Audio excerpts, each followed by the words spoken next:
Welcome back to this episode of the Better World News segment on Friday, January 15th. And in honor of MLK Day on January 18th, we want to honor his legacy and really cover some of the positive things that are happening out there in the world in the social justice arena. And so with that, our first story is Bank of America pledging $1 billion to economic and racial inequality over the next 4 years. And so it's really going to be important for us to hold them accountable. Hey, Bank of America, you getting that money to the right people?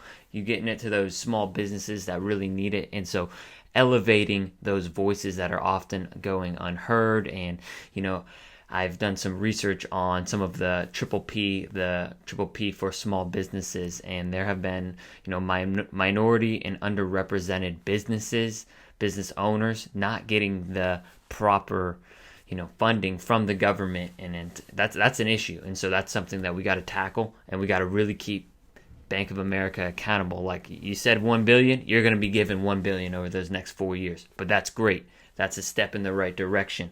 The next thing is the Nasdaq is a very important stock index in the United States. And so they just passed something that at least this is a bare minimum, but at least one person has to be from an underrepresented community, them being from Black or the BIPOC community, and or they have to be, LGBTQ, and, the list goes on. So a lot of corporate boardrooms look very white and very male. So we got to do something about that. We got to get some representation in these boardrooms because it is really important. And one of the big things we believe at the Better World Challenge is you get to accomplish what you see. And so if you don't see yourself in a place of power, in a place of decision making, like how are you going to make those decisions? How are you going to be, bringing about real tangible change? And so that leads us into the next thing. Politics aside, Kamala Harris is the first Black woman and South Asian woman to be vice president of the United States. And that's a huge win for little girls that are watching her inauguration and Biden's inauguration to see that it's possible that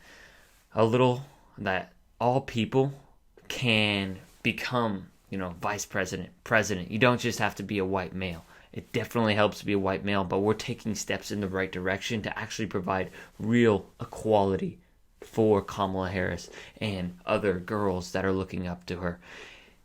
Which brings us to the next one. Rev Raphael Warnock, first Black Georgia senator. That's a big win. And in the South we had is the roots of slavery, and so that's we're looking all the way up to 2020 as the first Black senator. And it seems slow. Progress seems way slower than it should be, but we're making progress, barely. But we have to celebrate the little wins. And then also 6 indigenous people being elected to Senate and House of Representatives, 3 Democrats and 3 Republicans. So that's great. We're getting people on both sides of the aisle, and we're getting more representation for indigenous peoples that have been displaced by colonization and white people for hundreds of years. So that's wonderful to get their voices heard where decisions are made.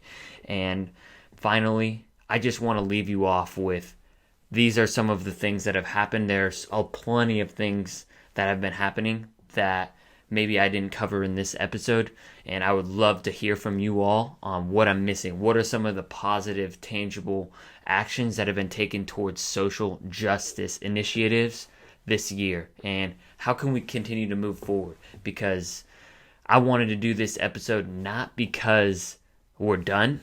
The work is not done. The work is not done until there is equal and equitable representation. And this starts with, hearing these voices, but we got to really take some tangible changes and put them into our education systems and really uplift the next generation of leaders and have it not be because of your color of your skin, the gender you were born with, your sexuality. It is time for us to treat all humans with dignity and respect. And so, Dr. Martin Luther King, you are an inspiration to myself and millions and billions of other people. Thank you. Thank you all for listening to this episode of the Better World News segment. I hope you all got a lot out of it, and I hope you all have a wonderful weekend.